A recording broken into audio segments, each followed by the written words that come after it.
नमस्कार। हिमाचल दूरदर्शन के खेल जगत कार्यक्रम में सभी दर्शकों का हार्दिक स्वागत एवं अभिनंदन। मैं हूं वर्षा चौहान। इस प्रोग्राम से हमारा निरंतर प्रयास होता है कि हम खेल जगत के प्रसिद्ध खिलाड़ियों से आपको रूबरू करा सकें और विभिन्न खेलों के बारे में जानकारी दे सकें। आज का खेल है ताइक्वांडो। ताइक्वांडो क्या है, इसे कैसे खेला जाता है और भारत में इसका भविष्य क्या है, इसके बारे में हमें विस्तार में आज जानकारी देंगे Shri Ashwini Kumar, taekwondo coach working in youth services and sports department, Indira Gandhi राज्य खेल परिसर शिमला में। अश्विनी जी, मैं आपका बहुत बहुत स्वागत करती हूँ आज के हमारे इस प्रोग्राम में। धन्यवाद मैम, बहुत बहुत धन्यवाद मैम। हम ताइक्वांडो की बात कर रहे हैं आज, तो हमारे दर्शकों को बताएं कि ताइक्वांडो है क्या। ताइक्वांडो मैडम जो है वो मार्शल आर्ट का एक डिसिप्लिन है और ताइक्वांडो साउथ कोरिया का नेशनल गेम है। और जब साउथ कोरिया जापान के अधीन था तो उस वक्त वहाँ पर बहुत ज़्यादा गरीबी थी, तो उन्होंने अपने आप को स्वतंत्र करने के लिए अपने हाथों और पैरों के माध्यम से इस कला को जो है इसमें निपुण हुए। फिर उन्होंने जो है आवाज़ उठाई और उस वक्त हथियार नहीं हुआ करते थे, तो अपने सेल्फ डिफेंस टेक्निक के माध्यम से जो है उन्होंने जापान से जो है अपने आप को स्वतंत्र करवाया। जी, हम ये कह सकते हैं कि ये बहुत ही प्राचीन एक खेल है। जी, मार्शल आर्ट जो है वो हिंदुस्तान से ही गया है पूरी दुनिया में। जी, तो यहाँ के जो बौद्ध भिक्षु हुआ करते थे उनके माध्यम से पूरी दुनिया में जो है मार्शल आर्ट फैला और हर देश ने अपनी फिजिकल एबिलिटी के अकॉर्डिंगली जो है उसमें कुछ चेंजेस किए। जैसे कि साउथ कोरिया में जो है ताइक्वांडो खेला जाता है और ताइक्वांडो जो है साउथ कोरिया को स्वतंत्रता दिलाने के लिए सबसे महत्वपूर्ण हथियार माना गया, इसलिए उन्होंने जो है इसे नेशनल गेम के रूप में स्वीकृत किया। जी। तो जो हमारे देश में, हमारे देश भारत में इसका कब इंट्रोड्यूस किया गया? ये 1984 में जो है ताइक्वांडो हिंदुस्तान में आया। जिमी जिक्त्यानी जी थे, उसके बाद IPS ऑफिसर हरीश कुमार जी आए और अब वो हमारे बीच नहीं रहे हैं, लेकिन उनके माध्यम से ताइक्वांडो फेडरेशन ऑफ इंडिया ने पूरे हिंदुस्तान में गांव-गांव में ताइक्वांडो पहुंचाया। जी। हमने बहुत सुना है अश्विनी जी कि मार्शल आर्ट्स जैसे कि आप बात कर रहे हैं और कराटे होता है, जूडो होता है, हम इसी के बारे में ही सुनते आए हैं। तो ताइक्वांडो की जैसे कि हम बात करें वो एक नया खेल हमारे सामने आया है, तो क्या डिफरेंस है इन सब में? पहले तो मैं आपको बताऊंगा ताइक्वांडो का मतलब क्या है। ताइक्वांडो जो है वो 3 शब्दों का योग है। ताई का अर्थ होता है किक, कॉन का अर्थ होता है पंच, डू का अर्थ होता है टेक्निक। हाथ पैर को आप सेल्फ डिफेंस के लिए किस तरीके से इस्तेमाल करते हैं, और जब आप वर्ल्ड ताइक्वांडो फेडरेशन के नियमों को मद्देनज़र रखते हुए अपने हाथ पैर को चलाते हैं और एक जो नियमावली होती है उसके अंतर्गत अगर आप किसी प्रतिस्पर्धा में भाग लेते हैं तो वो ताइक्वांडो कहलाता है। और दूसरी तरफ जो आप कराटे की बात कर रहे हैं, कराटे जो है बेस्ड ऑन आर्म्स, उसमें टचिंग होती है, फुल कांटेक्ट नहीं होता है। और ताइक्वांडो में फुल कांटेक्ट हिटिंग होती है और फेस हिट होता है, चेस्ट गार्ड पैक्टोरियल पे हिट करते हैं। स्कोरिंग का जो डिफरेंट सिस्टम रहता है इसमें।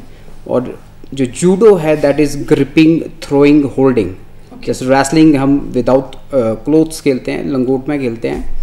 जूडो जो है वो इसकी एक स्पेसिफिक ड्रेस होती है जिसके कारण आप उसमें ग्रिपिंग कर सकते हैं और आप कह सकते हैं मॉडर्न रेसलिंग आप कह सकते हैं जूडो। जी। मतलब एक सेल्फ डिफेंस आर्ट है जी।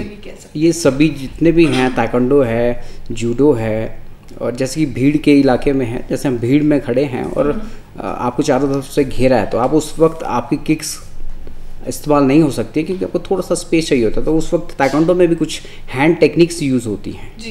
तो उस वक्त आप ऐसा नहीं है कि ताइक्वांडो का खिलाड़ी जूडो को नहीं जानता है या कराटे नहीं जानता है।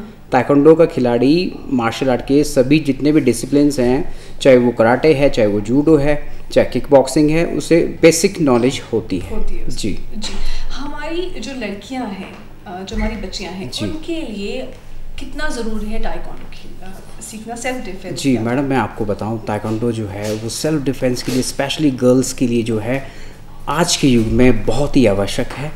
और मेरे पास खुद काफ़ी तादाद में गर्ल्स आती हैं सेल्फ डिफेंस टेक्निक सीखने के लिए, और सेल्फ डिफेंस टेक्निक के साथ साथ जो है वो फिज़िकल फिटनेस भी अपनी इम्प्रूव करती हैं। और कुछ एक खिलाड़ी जिन्होंने राष्ट्रीय और अंतर्राष्ट्रीय स्तर पर जो है हिमाचल का नाम रोशन किया है, और जिसमें हिना ठाकुर है जो कि हाल ही में NIS करके आई है, पहली महिला NIS है वो ताइक्वांडो में। अच्छा। और दूसरी जया कुमारी जी हैं जो कि पुलिस में कार्यरत हैं, दोनों ही वर्ल्ड चैंपियनशिप से 3rd प्लेस लेकर आई हैं। जी, ये बहुत बड़ी अचीवमेंट है हिमाचल के लिए, और मैं निवेदन करता हूँ सरकार से कि अभी इन दोनों बच्चियों को चाहे वो फाइनेंशियली हेल्प करे या किसी अच्छे विभाग में नौकरी के माध्यम से हेल्प करे। जी। ये हमारे लिए भी, हमारे हिमाचल प्रदेश के लिए भी और भारत के लिए भी बहुत ही गौरव की बात है। हाँ जी मैम। जी। तो आपका जो ये रुझान है, ये आपका रुझान कैसे बढ़ा ताइक्वांडो की? जी मैम, आपको ध्यान होगा ब्रूस ली जी का नाम तो आपने सुना ही होगा, और बचपन से ही जो है हम लोग ब्रूस ली जी का नाम सुनते थे और हमें भी इंटरेस्ट था। पहले मैं एथलेटिक्स करता था मैडम सुमन रावत जी के पास। अच्छा। और फिर मिस्टर बलबीर नेगी जी जो कि नेशनल और इंटरनेशनल लेवल पे काफ़ी अच्छा परफॉर्म किया है उन्होंने अपने समय में, और एक अच्छे बॉडी बिल्डर भी रहे हैं। तो उन्होंने कोरियन प्लेयर को नॉकआउट मारा था, तो उनके बारे में सुना, फिर हमारा और इंटरेस्ट बना। तो मैं 6 और 7 साल का था जब मैंने एथलेटिक्स शुरू किया, और 8वें साल में जो है मैंने ताइक्वांडो में एडमिशन लिया बलबीर नेगी जी के पास। प्रैक्टिस किया, फिर प्रैक्टिस चलती रही, जूनियर्स खेला, सब जूनियर्स खेला, सीनियर्स खेला।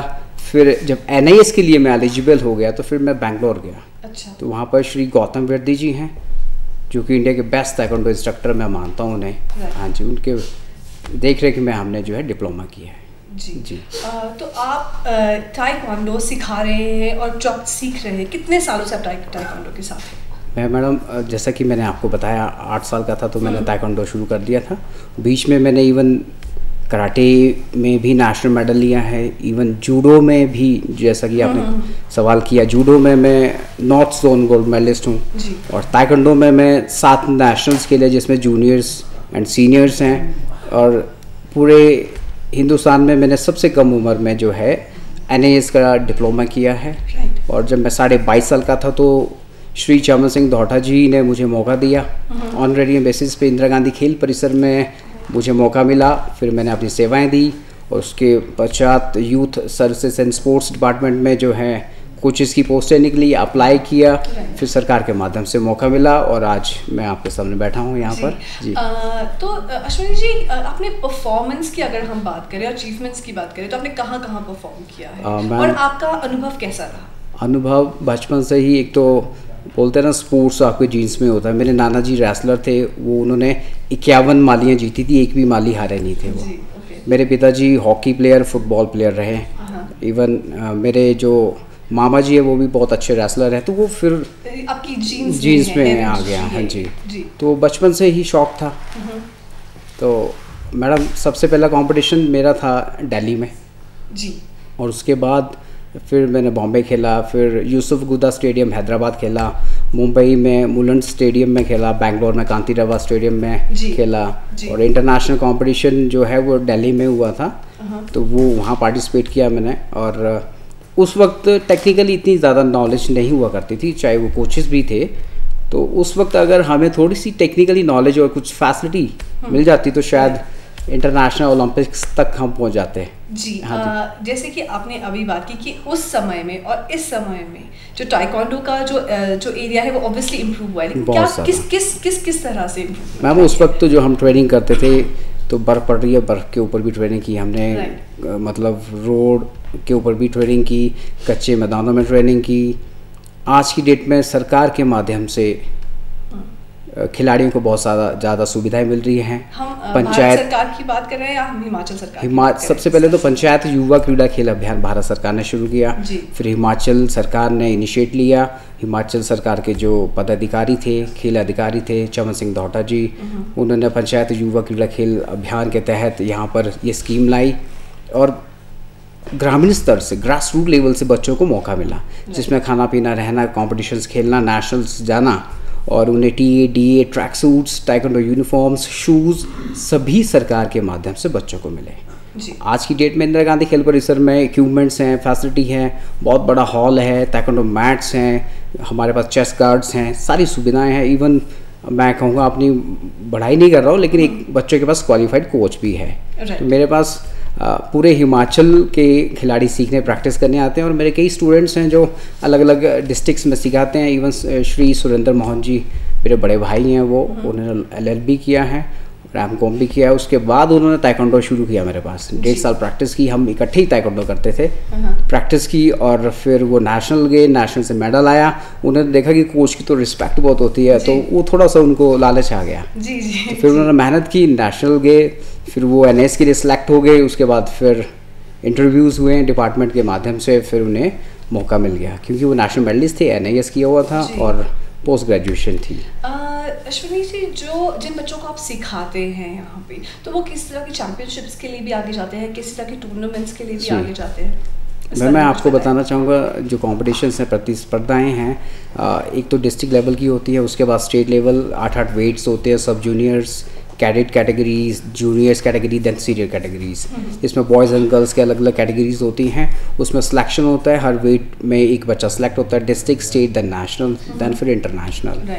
तो फिर इसमें सरकार ने भी बहुत इनिशिएट लिया है और उस इनिशिएट के माध्यम से मैं आपको बताऊंगा कि स्कूलों में इंटर स्कूल हो रहे हैं, इंटर कॉलेज कॉम्पिटिशन्स हो रहे हैं, इंटर यूनिवर्सिटीज़ कॉम्पिटिशन्स हो रहे हैं, फिर खेलो इंडिया अभी शुरू हुआ है। तो मोदी सरकार ने ये शुरू किया है और इसमें जो बच्चे गोल्ड मेडलिस्ट हैं उन्हें 5 साल के लिए हर साल 5-5 लाख रुपए स्कॉलरशिप मिल रही है। इवन हमारी हिमाचल सरकार ने जो है वो अभी स्पोर्ट्स कोटा इंट्रोड्यूस कर दिया, हर विभाग में 3%। हाँ जी, तो काफ़ी अच्छी सुविधाएं अब मिल रही हैं खिलाड़ियों को और काफ़ी ब्राइट फ्यूचर है खिलाड़ियों का। और मैं एक चीज़ कहना चाहूँगा, स्वामी विवेकानंद जी ने कहा था, जिस भी देश में जितने ज़्यादा खेल मैदान होंगे उस देश में उतने ही कम हॉस्पिटल्स आपको बनाने पड़ेंगे और उस देश का नागरिक उतना ही मजबूत होगा और उतना ही सशक्त होगा। जी, यहाँ पे मैं भी एक बात बोलना चाहूँगी कि खेल है, हारने का गम मत करो जी, फिर खेलो पर हौसला कम मत करो। राइट मैम, बहुत बड़ी बात है जी। पार्टिसिपेशन बहुत ज़रूरी है, हार जीत तो चलती रहती है जी। हमारे को ये बताएं कि जैसे कि आपने बताया कि सरकार का बहुत ही रुझान है ताइक्वांडो की तरफ, स्कूल्स में ये इंट्रोड्यूस किया गया, तो क्या ये सिर्फ जो हमारे सरकारी स्कूल्स है वहीं तक ही है या फिर हमारे जो पब्लिक और कॉन्वेंट स्कूल्स है वहाँ पे भी जरूरी? क्योंकि लड़कियाँ लड़के हर जगह, बच्चे तो हम सारे ही हैं, तो उनके लिए सेल्फ डिफेंस के लिए बहुत जरूरी है, वहाँ पे भी ये इंट्रोड्यूस हुआ है? ये मैम ऑलरेडी इंट्रोड्यूस है। इवन मेरे कुछ स्टूडेंट्स हैं, मिस्टर विवेक है, मिस्टर पंकित है, वो DAV में सिखा रहा है, कोई JCB स्कूल है वहाँ पर सिखा रहा है, कुल्लू में मिस्टर पुष्पिंदर है और धर्मशाला में मिस्टर संजय है, संजीव है, ऊना में मिस्टर विकास है, वो कराटे से संबंधित है और बीच बीच में मतलब मेरे से जानकारी लेते रहते हैं क्योंकि हम लोगों का फ्रेशर कोर्स होता रहता है ना जी, तो हम लोग अपडेट होते रहते हैं। भाई ये हमारा उत्तरदायित्व है कि हम समाज में जो भी ताइक्वांडो से संबंधित बदलाव आते हैं हम उसको जनता तक पहुंचाएं, खिलाड़ियों तक पहुंचाएं। जी, जो किस तरह के गुण चाहिए होते हैं, कैरेक्टरिस्टिक्स चाहिए होते हैं नेचुरल, जो बच्चे ताइक्वांडो सीखना चाहते हैं उनमें किस तरह के वो चाहिए थे? मैम वो जो है ताइक्वांडो खिलाड़ी जो है, मैं आपको सबसे पहले एक चीज़ बताना चाहता हूँ कि पेरेंट्स आजकल फोर्स करते हैं बच्चों को कि ये स्पोर्ट्स करो, क्रिकेट खेलो या फिर लॉन टेनिस खेलो, बैडमिंटन खेलो। बच्चे का इंटरेस्ट किस गेम में है, सबसे बड़ी चीज़ है इंटरेस्ट। अगर उसका इंटरेस्ट है तो वो अपने इंटरेस्ट के माध्यम से जो है अपनी उस एनर्जी से वो अपने आप को किसी भी गेम में ढाल सकता है, तो किसी के ऊपर फोर्स नहीं करना चाहिए।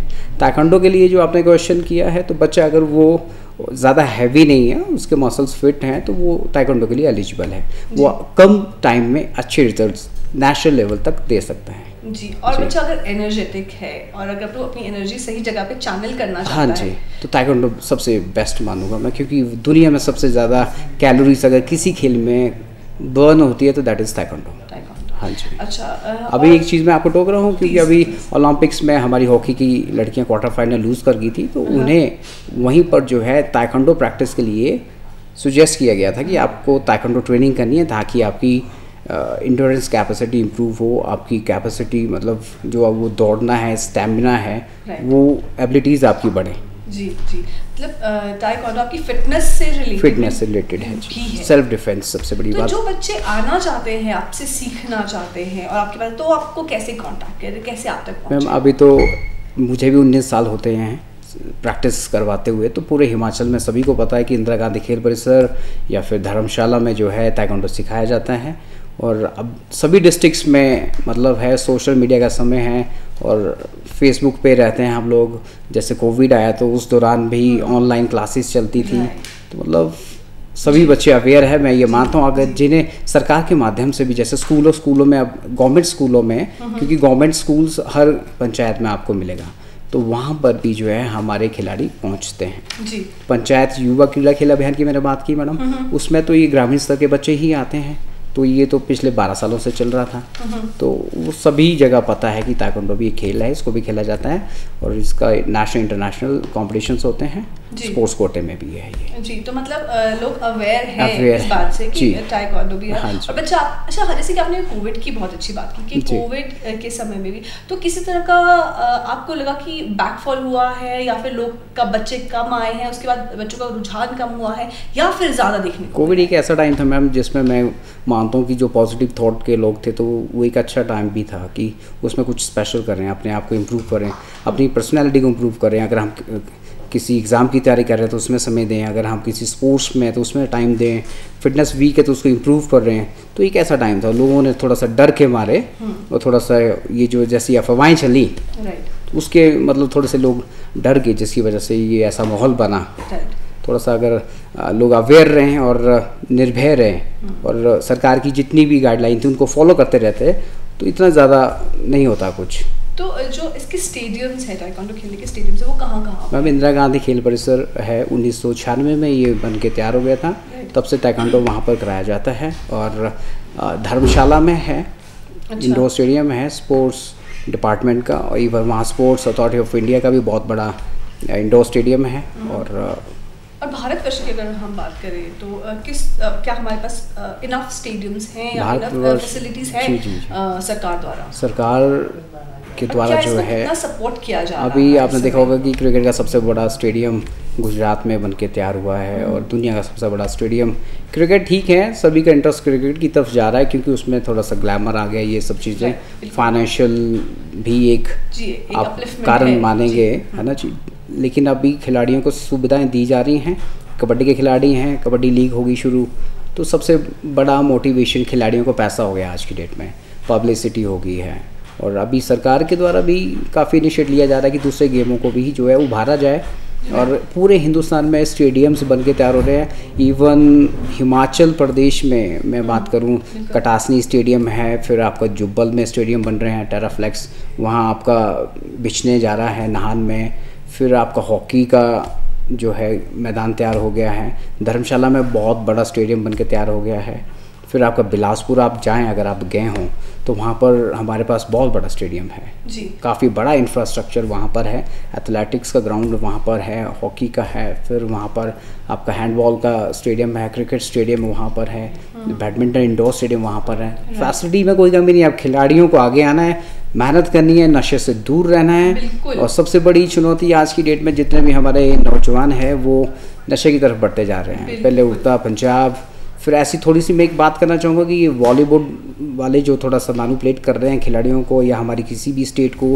टारगेट कर रहे हैं, उड़ता पंजाब बना दिया उन्होंने पूरे पंजाब को। ऐसा नहीं है कि पंजाबी सारे ऐसे हैं, हाँ। तो वो तो हमारे शूरवीर हैं जिन्होंने रक्षा की है। एक समय था जब मतलब बाहर से हिंदुस्तान में आक्रमण हुआ करते थे, तो वो तो एक बहुत बड़ी कौम है, सिंह इज किंग वाली बात है। तो स्पोर्ट्स में भी पंजाब काफ़ी आगे। हिमाचल तो आप अगर हम हिमाचल की बात करें तो हिमाचल में तो नेचुरल स्ट्रेंथ हमारे पास है, इंडोरेंस इतनी अच्छी है, हाई एल्टीट्यूड में हम रहते हैं, तो हमारे पास तो नेचुरल इतनी अच्छी एबिलिटीज़ है। अगर यहाँ सुविधाएं भी हैं, अब खिलाड़ियों को आगे आना है, नशे से दूर अपने नशे से दूर रहना, ये आपने बहुत अच्छी और बहुत बड़ी बात। हाँ जी जी।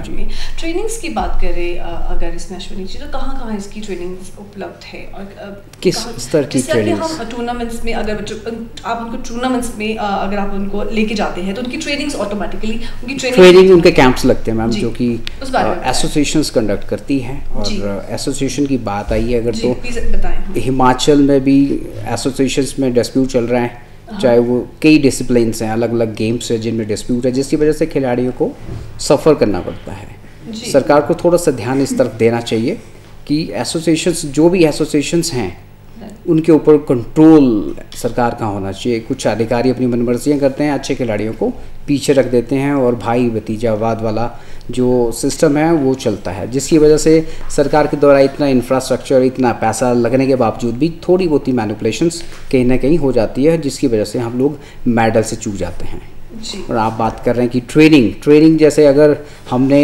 डिस्ट्रिक्ट कंपटीशन करवाया तो डिस्ट्रिक्ट एसोसिएशन की रिस्पॉन्सिबिलिटी है कि वो 8 या 16 जो भी बच्चे गर्ल्स एंड बॉयज़ कैटेगरी में सेलेक्ट हुए हैं उनका मिनिमम 20-25 दिन का कैंप हो, तो वो उसका जो खर्चा है वो सरकार देती है।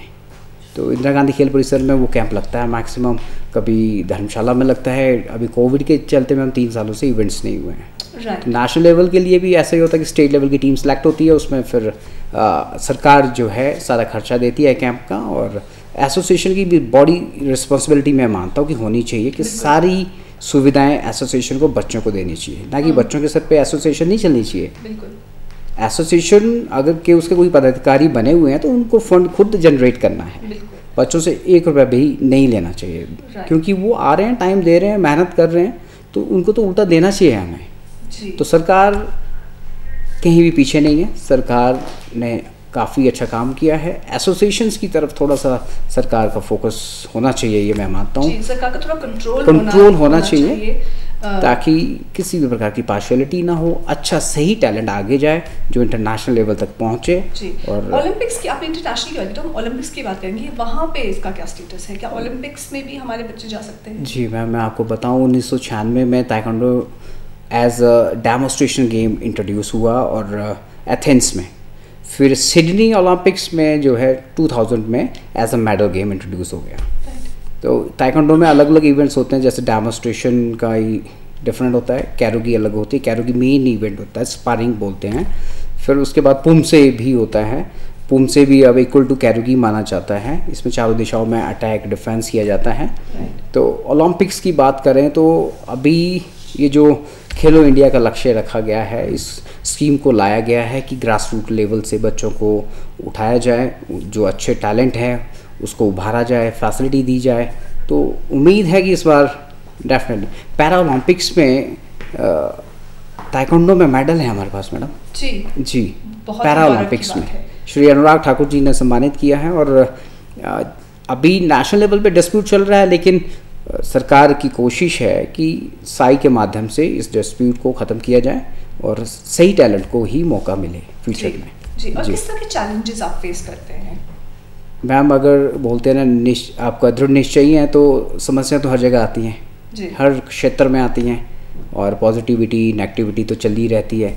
एनर्जी मेंटेन करने वाली बात है कि जितना आदमी पॉजिटिव रहेगा, नशों से दूर रहेगा, वो उतना ही पॉजिटिव रहेगा, उतना ही स्ट्रॉन्ग रहेगा, तो चैलेंजेस फिर उसके लिए छोटे हो जाते हैं जी। चैलेंजेस तो हर जगह है, हर क्षेत्र में है, कहीं भी चले जाओ। नौकरी के लिए अगर आप देखो, पुलिस भर्ती की बात करें तो 1 लाख कुछ बच्चों ने आवेदन किया और जिसमें से कुछ सिलेक्ट हुए, फिर अभी शायद वो कैंसिल हो चुकी हैं, ऐसा कुछ हुआ है। बच्चों को मोटिवेट करने में किसी तरह की दिक्कत आती है? मैम देखिए, कुछ ऐसे बच्चे होते हैं जो जिन्होंने परफॉर्म करना होता है, जो लगता है कि हाँ ये बच्चा कर जाएगा। जो बच्चे खुद आते हैं उन्हें मोटिवेट करने की आवश्यकता नहीं होती, कुछ पेरेंट्स लेकर आते हैं बच्चों को कि मेरा बच्चा है, ये थोड़ा हेल्दी है। इवन मेरे पास कुछ बच्चे हैं जुब्बल से हैं, कोटखाई से है, रोडू से कुछ बच्चे आए हुए हैं, वो यहाँ एडवर्ड्स में पढ़ते हैं, तो उनके पेरेंट्स लेकर आते हैं। वो थोड़े काफ़ी हेल्दी हैं, जंक फूड की तरफ उनका ध्यान ज़्यादा आकर्षित होता है। तो मैं ये भी कहना चाहूँगा कि जंक फूड से दूर रहें आज की न्यू जनरेशन जी। तो उस वजह से बच्चे थोड़े से डल हो जाते हैं, उनका माइंड थोड़ा सा उस हिसाब से। जी, आप किसी भी तरह का संदेश देना चाहिए छोटा सा अगर हमारे दर्शकों को? मैं ये कहना चाहूँगा कि जितने भी दर्शक मुझे सुन रहे हैं वो अपने, अगर कोई सीनियर हैं उनके बच्चे हैं तो वो बच्चों को स्पोर्ट्स में डालें, किसी भी खेल में डालें।